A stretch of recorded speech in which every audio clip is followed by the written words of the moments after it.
안녕하십니까, 이재필입니다. 와, 날씨가 너무 덥죠. 너무 더운데 뭐 시장도 좀 확 더워졌으면 좋겠는데 지금 확 더웠다가 약간 쉬는 구간인 것 같습니다. 뭐 또 지금 뭐 이거다 트럼프다 뭐다 이렇게 불확실성들 이런 것들이 좀 많아서 그런데 이런 부분들이 또 지나가게 되면 또 확 더운 시장이 올 걸로 기대해 봅니다. 자, 지금 뭐 오늘 장중에 아시아 시장 움직인 걸 보면요. 오늘 저녁에 미국 시장이 조금 하락할 가능성이 많은 걸로 보여지죠. 자, 근데 뭐 대만도 빠지고 일본도 빠지고 그리고 장중에 미국 선물 시장 나스닥 시장도 하락했습니다. 근데 제 통밥은 왠지 오늘 저녁에 미국 시장이 좀 괜찮을 확률이 오히려 많지 않을까 싶은 생각이 듭니다. 그 근거 중에 하나는 이거예요. 지금 여기 보시게 되면 자, 이 고점을 지금 돌파한 상태죠, 완전히. 자, 이게 그냥 고점이고 단순하게 전고점을 돌파한 상황이다라면 이거는 생각을 해봐야 됩니다. 야, 여기서 좀 밀릴 확률이 높겠다라고 생각을 해봐야 되는데 이게 사상 최고가라는 거예요. 사상 최고가를 돌파했는데 그 시점이 언제냐? 금요일은 미국의 독립기념일로 휴장이었죠. 그 전날은 오전장 반장만 했습니다. 지난주 목요일로 시계를 돌려서 생각해 보면 야, 오늘은 반장만 하고 내일 휴장인데 장은 올라왔어요. 미국 시장. 그렇기 때문에 이런 것들 연휴나 뭐 이런 거 있을 때 시장의 강도를 조금 측정하는 그런 구간으로 활용을 하는데요.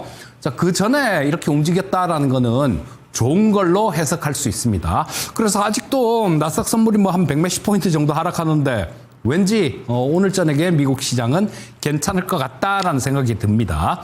자, 일본 시장도 보게 되면 이런 모습이죠. 자, 일본 음선 났고 0.5% 정도 하락했고 대만도 역시 음선 나면서 0.5% 정도 하락했습니다. 우리나라 시장이 가장 강한데요. 자, 우리나라 시장 감상 한번 해보겠습니다. 이게 지난주 금요일까지예요. 오늘 거는 뺐습니다. 오늘 거까지 합치면 더 많이 차이가 나겠죠. 뭐 이거는 휴장이었고 이건 휴장이었고 뭐 그런 상황이고 아시아권 증시를 보게 되면요. 일본 요게 마이너스인데 제가 빨간색으로 칠해놨네요. 마이너스 파란색입니다. 마이너스 일본 올해 들어서 2025년도 들어서 일본 마이너스 0.34% 하락했어요. 자, 일본은 올해 1월달 시작한 가격에 비하면 마이너스란 얘기죠. 대만 마이너스 1.86%입니다. 자, 중국은 3.72% 정도 상승했어요.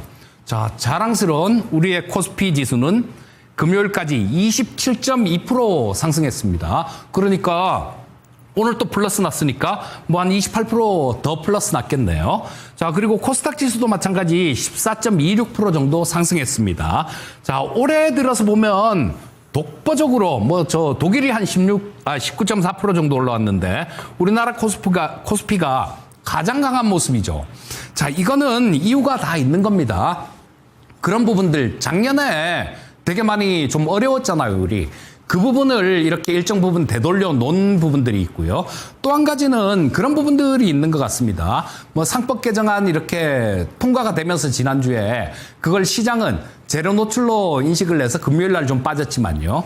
이거는 우리나라 기업들의 그 체질 자체, 우리나라 주식시장의 체질 자체를 개선하는 데 상당히 도움이 되는 내용입니다. 자, 이게 뭐 한번 이렇게 찔끔 딱 한 번 작용하고 일회성 재료로 끝나는 게 아닐 거다라는 거예요. 뭐 지금 단지 조금 아쉬운 거는 집중투표제라든가 이런 부분들이 빠졌기 때문에 시장은 조금 좀 시큰둥했는데요. 나중에 이런 부분들도 다 또 얘기를 하기로 했으니까 얘기를 해서 시행을 하겠죠. 그리고 뭐 좋은 재료들도 꽤 좀 나올 부분들이 있죠. 뭐 배당 소득에 대한 분리과세 이런 것들도 있을 수 있고 자사주 소각하는 부분들 이런 부분들도 나중에 나올 수 있는 부분들이다라는 거예요. 그리고 가장 큰 거는 우리나라 같은 경우는 북한하고 좀 대치하고 있는 그런 상황이잖아요. 그런데 지금 보면 정권이 바뀌고 난 다음에 뭐 양쪽에서 다 껐지 않습니까? 양쪽에서 다 끄고 그리고 7월 달에 약간 좀 또 나아질 수 있는 부분들이 있는 게 뭐냐면요. 북한이 금강산을 세계 문화유산으로 등재를 하려고 신청을 했어요. 자, 그런데 이게 가능성이 되게 높다 그럽니다. 자, 그러면 우리나라 쪽 그쪽도 뭔가 개방이나 뭐 이런 부분들에 대해서 조금 뭐 그런 측면이 있기 때문에 문화유산으로 이렇게 등재를 하려는 거 아니겠습니까? 그러면 조금 왔다 갔다 얘기를 하면서 대화를 통해서 지정학적 리스크 이런 것들도 좀 감소될 수 있는 그런 부분들이 있습니다. 그래서 지금 여기서 독보적으로 압도적으로 우리나라 코스피 시장이 1등이지만요. 더 위쪽으로 갈 자리가 남아 있다라고 봅니다. 그리고 아마 지금 뭐 오늘 저녁에 만약에 제 통밥에는 그래요. 미국장이 조금 올라오지 않을까 싶은 생각이 드는데 그렇게 되면 내일 또 한번 좋은 그런 흐름이 나오지 않을까 싶은 생각이 듭니다. 자, 시장은 뭐 코스피 코스닥 조금 뭐 강세로 끝났는데요. 지금 실적 발표 시즌이 이제 뭐 삼성전자 실적 발표 예비 실적 발표를 하고 뭐 쭉쭉 이제 실적 발표가 되겠죠. 자, 실적 좋을 걸로 예상되는 종목들, 섹터들 요런 쪽하고 정책 수혜를 받을 수 있는 부분들 이런 쪽으로 움직이는 모습이에요. 자, 뭐 실적 좋을 수 있는 게 방산주, 조선주 이런 애들 조정 잘 받고 난 다음에 뭐 오늘 좀 움직이는 그런 모습이었죠. 뭐 그다음 안티에이징 쪽, 그다음 저 화장품이나 미용 의료기기 같은 것들 이런 쪽들도 좋은 모습을 보였습니다. 그리고 뭐 정책 수혜주 지금 그 추경안 통과되면서 저 지원금 준다라고 얘기를 하니까 거기에 관련되는 종목들 좀 움직이는 모습이었죠. 자, 정책 수혜주, 실적주 이런 쪽으로 순환매가 나오고 있는 시장이다라는 거예요. 자, 우리나라 아까 보셨듯이 2025년도 주요 증시 중에 1등입니다. 그리고 6월 달에만요. 6월 1일 날 6월 첫 거래일에 시작한 시가 대비해서 종가가 13.86%가 올라왔어요. 자, 이거 개별 종목이 13% 올라왔다고 하더라도 야, 꽤 많이 올랐네? 이런 얘기를 하죠. 근데 지수가 13.86%가 올라왔다라는 겁니다. 자, 우리나라 시장 이제 작년에 그 못난 짓 하던 거 그런 시장이 아닙니다. 가장 좀 강한 글로벌 증시 중에서도 가장 강한 시장이 되니까 뭐 충분히 주식 투자로 대통령께서 그런 말씀을 하셨죠. 이 주식 투자로 어느 정도 뭐 배당으로 생활비도 벌 수 있고 이런 환경을 만들겠다라고 얘기를 했는데 아마 뭐 그런 쪽으로 갈 수도 있지 않을까 싶은 생각이 듭니다. 자, 그래서 이제는 지금 이제 딱 정해진 건 그거예요. 이제 실적 발표 시즌 다가오지 않습니까? 그러니까 실적이 좋은 기업들 그리고 정부 정책하고 관련 있는 기업들 이런 쪽을 보시면 될 것 같아요. 자, 시장 좀 살펴보겠습니다. 자, 먼저 코스피 시장부터 살펴볼게요. 자, 코스피 시장은 지금 상당히 좋은 모습이죠. 자, 지난 금요일에 조금 음선을 크게 좀 맞긴 했는데요. 자, 근데 이 부분도 그렇게 아주 크게 장대 음선으로 세게 두들겨 맞았죠. 세게 두들겨 맞았는데 이것도 그렇게 큰 우려는 되진 않는 게 밑에 보면요. 거래대금을 보시면 자, 이때 거래대금이 그 전에 양선 뽑을 때 그때 거래대금이 훨씬 컸습니다. 그러니까 여기서 크게 음선을 맞았지만 거래대금이 그렇게 늘어나지가 않고 오히려 그 전달 양선 났을 때보다 줄어들었다라는 거예요. 자, 그러면 하락 압력은 그렇게 크지 않다라고 보시는 게 맞을 것 같고요. 자, 상승 추세 선상에서 매물 소화 과정이 나타나고 있다. 이렇게 보시면 될 것 같습니다. 자, 수급 상황 한번 짚어볼게요. 자, 보시면 코스피 시장은 외국인들은 조금 팔았어요. 자, 뭐 저 1,000억 정도 팔았으니까 그렇게 많이 매도한 건 아닙니다. 근데 지난주 금요일 날 시장 안 좋을 때 그때도 한 1,200억 정도를 이들은 매수를 했습니다. 그 전에도 매수를 했고 그래서 오늘 1,000억 정도 매도하는 거 이건 뭐 그렇게 큰 건 아니다. 이렇게 보시면 될 거고요. 자, 선물 시장에서 매수를 했죠. 자, 선물 시장 살펴보시게 되면 5,200억 정도 굉장히 꽤 강하게 매수가 들어왔습니다. 자, 여기서 저 매수 들어왔다가 그거 청산하고 좀 치고받고 왔다 갔다 하는 모습이죠. 수급이 하루하루 퐁당퐁당하면서 샀다 팔았다 이런 모습 나오고 있는데 이 외국인들 같은 경우도 지금요 지금 거래되는 게 9월물이 거래가 되고 있죠. 6월물 끝나고 9월물로 넘어오는 과정에서 롤오버가 좀 덜 됐습니다. 그래서 지금 뭐 이쪽에 외국인들 계좌에는 총알은 충분히 있을 거예요. 그러니까 우리 시장의 분위기가 또 조금 좀, 과열을 좀 시키고 그런 모습이 나온다라면 위쪽으로 이렇게 쏠 가능성이 되게 높습니다. 자, 그래서 현물은 조금 매도했지만 선물 시장에서는 매수를 했고 이번 주 목요일이 옵션 만기죠. 그러니까 옵션 시장도 한번 살펴보겠습니다. 자, 외국인들, 많이 바뀌었네요. 제가 이 파생시장 수급이 한 4시 20분 정도 돼야 나옵니다. 제가 방송국에 올라고 출발하고 나올 때 그때는 보니까 외국인들을 콜옵션을 한 20억 정도 매수를 했는데 지금 25억 정도 매도로 바뀌었네요.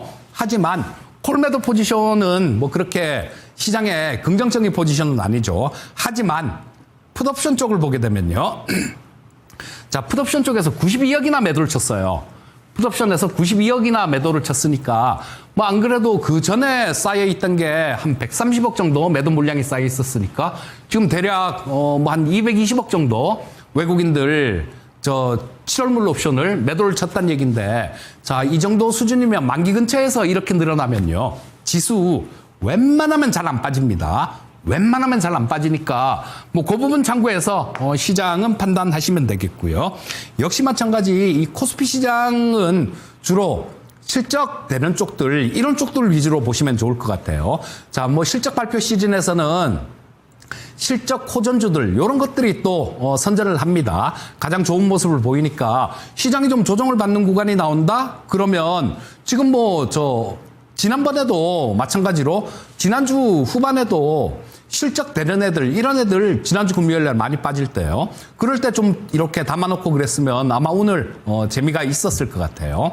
조정받을 때 조정 시에 실적주 위주로 관심을 가지면 되겠습니다. 자, 그리고 코스닥 시장 좀 보겠습니다. 자, 코스닥 시장의 경우는 지금 22평선을 이탈했어요. 자, 보시면 요 빨간 선이 22평선입니다. 빨간 선이 요렇게 올라가고 있죠. 근데 지난주 금요일에 음선이 나면서 22평선을 이탈했는데, 자, 제가 가끔 말씀드리죠. 이평선 강하게 이렇게 위쪽으로 올라가고 있는 이동평균선은 일시적으로 깼다고 하더라도 회복하는 경우가 대부분입니다. 지금이 꼭 그런 형국이 나오는 거예요. 자, 그러니까 이 이동평균선이 강하게 위쪽으로 이렇게 치고 움직이는 모습이라서 회복할 가능성이 되게 높다라고 보시면 될 것 같습니다. 자, 코스닥 시장 수급 간략하게 한번 짚어보면요. 외국인들 꽤 많이 샀네요. 뭐 지난주 금요일 날 한 3,500억 정도 매도하더니 오늘은 1,599억 정도를 샀습니다. 뭐 기간은 조금 팔았는데 요즘 기간은 코스피 시장에 이어서 코스닥 시장에서도 존재감이 점점 사라지는 것 같습니다. 자, 이 코스닥 시장의 경우는 어떤 걸 봐야 될까요? 코스닥은 실적이나 이런 부분들보다도 모멘텀이나 미래에 대한 비전, 이런 것들을 봐야죠.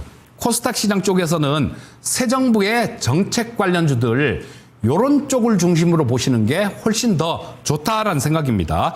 마찬가지예요. 코스피 시장에서는 실적되는 종목들, 요런 것들 조정 시에 매수하시고, 코스닥 시장에서는 새 정부 정책하고 밀접한 관련 있는 종목들, 요런 것들을 조정 시에 매수하면 되겠습니다. 자, 다음은 섹터로 좀 넘어가 보도록 하겠습니다. 자, 오늘도 AI 섹터를 먼저 좀 말씀드릴게요. 자, 시청자님들, 지금 제가 AI 쪽이 그거라고 말씀드렸잖아요. 3요소가 칩, 알고리즘, 데이터. 자, 칩 쪽은 뭐 가끔가다 한 번씩 막 이렇게 막 움직일 때가 있죠. 뭐 오늘은 뭐 칩셋 미디어 같은 종목이 확 뛰던데. 자, 그리고 알고리즘이라는 거는 지금 되게 야인 시대에서 되게 많이 말씀드렸던 종목들 있죠. 솔트룩스 15,000원에 말씀드렸는데 그거 200 몇십 프로 나서 수익 리뷰해드리고 목표가 더 드렸죠. 나중에는 더 움직일 것 같습니다. 그런 종목들이 알고리즘이다라고 보시면 될 것 같고요. 자, 그 다음에 데이터. 이게 AI의 3요소입니다. 제가 보기에는 이 데이터 관련주들이 가장 못 움직였어요. 자, 그래서 지금 이제 슬슬 데이터 영역으로도 AI하고 관련 있는 것들이 데이터 영역으로도 관심이 좀 확산되는 것 같습니다. 정부 정책도 그런 정책이 나왔죠. 지난주 말에 정부에서 나온 게 국내 데이터 센터에 투자할 경우에 세액공제를 25% 세액공제를 해주겠다라는 그런 정책이 나왔습니다. 저 세액공제 25%면 굉장히 큰 거죠. 자, 그래서 이 AI 쪽 같은 경우는 누차 반복해서 계속 말씀드리듯이 인류가 불을 발견했을 때, 그리고 인류가 문자를 발명했을 때, 이럴 때하고 버금가는 변화다라고 얘기를 합니다. 우리 인터넷 막 확산되면서 거기서 수백 배, 수천 배 나온 종목들 엄청나게 많죠.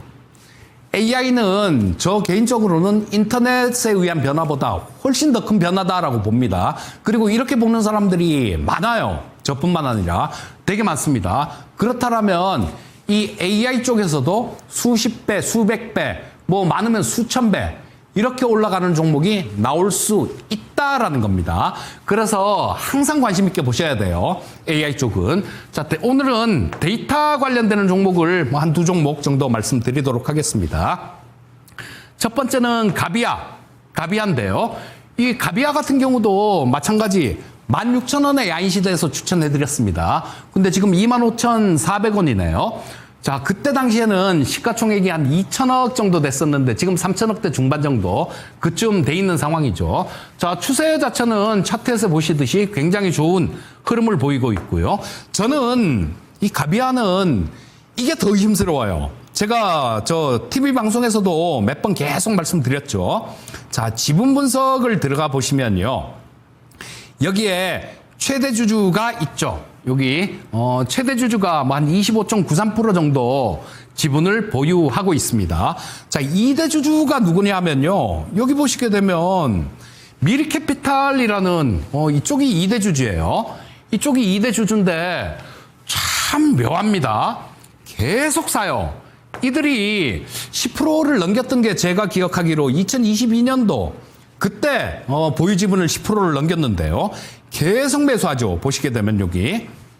자, 뭐 최근 들어서도 6월 24일이네요. 6월 18일, 6월 17일, 16일, 13일, 12일, 11일, 10일 뭐 쭉쭉쭉 이전에도 더 있습니다. 자, 계속해서 장내 매수예요. 지분을 계속 늘려가고 있습니다. 지금 16.19%까지 지분이 늘어났어요. 자, 이 미르캐피탈은 미국계 사모펀드입니다. 자, 그러면 우리 얘네들이 뭐 회사에다가 뭔가를 주주 환호를 위해서 뭔가 요구할 수도 있겠네.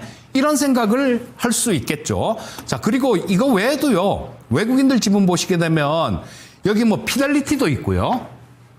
피델리티도 있고 뭐 되게 많습니다. 자, 이 지분도 18.03%예요. 18.03%. 자, 그러면 미르캐피탈 16%, 이 피델리티하고 기타 자산운용 쪽 이쪽이 18%, 대주주 25%. 지분 싸움하면 져요. 외국인들 똘똘 뭉치면 지분 싸움하면 집니다. 자, 기업이 뭔가 있는 기업을 실적이 되고 알짜 기업을 이렇게 계속 매수하실 때는 그 종목은 끝까지 보셔야 됩니다. 실적 한번 볼까요? 일단 먼저 시가총액을 보시면 오늘 종가 기준으로 시가총액이 한 3,438억이네요. 자, 이거 여러분들 정말 저 바닥에서 이거 뭐 그냥 눈 감고 사 놓으면 되는 종목, 그런 종목일 때 말씀드렸습니다. 자, 보시면 자, 실적이 굉장히 좋아요. 400억, 뭐 작년에 351억 정도 났는데 작년에 조금 줄어들었죠. 뭐 매출액은 계속 늘어나고 있습니다. 자, AI 쪽 스치기만 해도 뭐 적자 계속 나는 기업들도 시가총액 4천억, 5천억 이런 애들 수두룩하잖아요. 근데 이게 시가총액 2천억대 추천을 해드렸고 지금 3,400억, 3,500억 정도 되는데요. 영업이익이 351억 나오고 있어요. 자, 굉장히 주가 자체가 저평가되어 있는 그런 상황이다라는 거예요. 자, 그래서 일단 뭐 ROE도 자기 자본 수익률도 한 9%, 10% 가까이 나오니까 뭐 하나 나무랄 데 없는 그런 기업입니다. 자, 뭐 혹시 보유하고 계신 분들이 있으시면요. 좀 장기로 이 외국인들이 좀 수상해요. 되게 수상합니다. 좀 장기로 이렇게 보시면 좋을 것 같고 그 외에도 신규로도 조정받는 구간에는 잘 노려보시면 되겠습니다. 자, 일단 가비아라는 종목 한 종목 봤고요. 그 다음은 엑셈이라는 종목을 보겠습니다. 요것도 데이터하고 관련 있는 그런 기업이죠. 데이터 성능 관리 솔루션 분야의 1기업입니다. 아까 말씀드렸죠. 3요소 중에 하나가 데이터라고. 지금 데이터 쪽이 가장 못 움직였는데 이 XM도 마찬가지로 지금까지 거의 못 움직인 종목이에요. 그리고 실적 부분들, 이 실적 부분들도 살펴봐야 됩니다. 자, 작년에 한 영업이익 88억 정도 났네요. 재작년에 49억. 올해 한 112억 정도 예상되고 있고요. 원래 그렇습니다. 1분기엔 적자였는데 이 AI하고 관련 있는 기업들은 1분기에 다 적자예요, 원래. 원래 다 적자고 그러고 난 다음에 시간이 이렇게 지날수록 흑자 전환하는 경우가 많은데 아마 이 엑센 같은 경우도 2분기에 좀 흑자 전환하지 않을까 싶은 생각이 들고요. 지금 보시게 되면 여기서 저점 요렇게 높이면서 좋은 모습들이 나오고 있는 것 같아요. 자, 지금 잘 눌러주는 구간이니까 뭐 이런 것들은 충분히 한번 노려볼 수 있는 그런 종목이다라는 생각입니다. 자, 다음은 신재생 에너지 섹터 한번 살펴볼게요. 자, 우리 처음에는 이 신재생 에너지 쪽 같은 경우는 그런 거죠. 이 지금 현 정부 정책 중에서 가장 지금 중점적으로 하고 있는 게 AI 쪽이잖아요. AI 쪽이고 그리고 그 다음에 또 중점적으로 하고 있는 쪽은 신재생 에너지 쪽이다라고 봐도 무방합니다. 자, 그리고 AI를 막 이렇게 성장을 시킨다라면 그러면 그 AI가 전기 먹는 하마다라는 건 다 알지 않습니까? 여러분들 우리나라가 이 신재생 에너지가 굉장히 많이 늘어날 수밖에 없는 이유가요. 지금 OECD 주요 국가들 중에 지난 3년간 유일하게 우리나라 대한민국이 유일합니다. 신재생 에너지 발전 비중이 줄어든 나라는 우리나라밖에 없어요. 다른 나라들 아무리 화석 연료를 많이 쓰고 LNG로 발전을 하고 원전을 쓰고 그렇다고 하더라도 그쪽 산업을 중시한다고 하더라도 줄어든 나라는 없습니다. 우리나라가 유일해요. 자, 근데 지금 원전 같은 경우는 벌써 발전 비중이 한 30%가 넘어가죠. 지금 AI로 늘어난 전력 충당 이런 것들은 전부 다 신재생 에너지로 할 겁니다. 자, 요게 첫 번째 종목이 HD 현대에너지 솔루션인데요. 자, 요거는 셀, 모듈, 인버터, ESS까지 총 토탈로 서비스하는 그 솔루션을 서비스하는 기업입니다. 자, 이 HD 현대에너지 솔루션 같은 경우는 2022년에 EJ라는 프로가 있었어요. 거기서 추천을 해드려갖고 이것도 그때도 한 300% 정도 수익 났었습니다. 얘는 실적이 좋아지면 아주 왕창 좋아지는 그런 경향이 있어요. 자, HD 현대에너지 솔루션 잘 살펴보시고요. 자, 다음은 한 종목 간단하게 더 보겠습니다. 대명에너지인데요. 요것도 마찬가지입니다. 실적 부분들 상당히 좋아요. 신재생에너지 설계, 조달, 시공 이런 것들 다 하는 기업이니까요. 실적 부분 한번 이렇게 보시면 확인 가능하실 겁니다. 자, 이런 것들도 한번 잘 노려보십시오. 마무리하겠습니다. 자, 쉬어가야 멀리 갑니다. 시장 쉰다고 답답해하지 마시고요. 가는 길은 정해져 있습니다. 어떤 걸로? 실적 호전주, 지금 이제 당장은 실적 호전주, 그리고 신정부 정책 관련주 이런 쪽으로 가는 길은 정해져 있어요. 그러니까 그쪽 위주로 투자를 하신다라면 남들보다 좋은 좋은 수익을 얻을 수 있을 겁니다. 자, 저녁에는 또 신재생에너지 관련되는 그런 종목을 하나 또 말씀드리도록 하겠습니다. 저는 여기서 인사드리겠고요. 항상 성공 투자하시기 바라겠습니다. 감사합니다.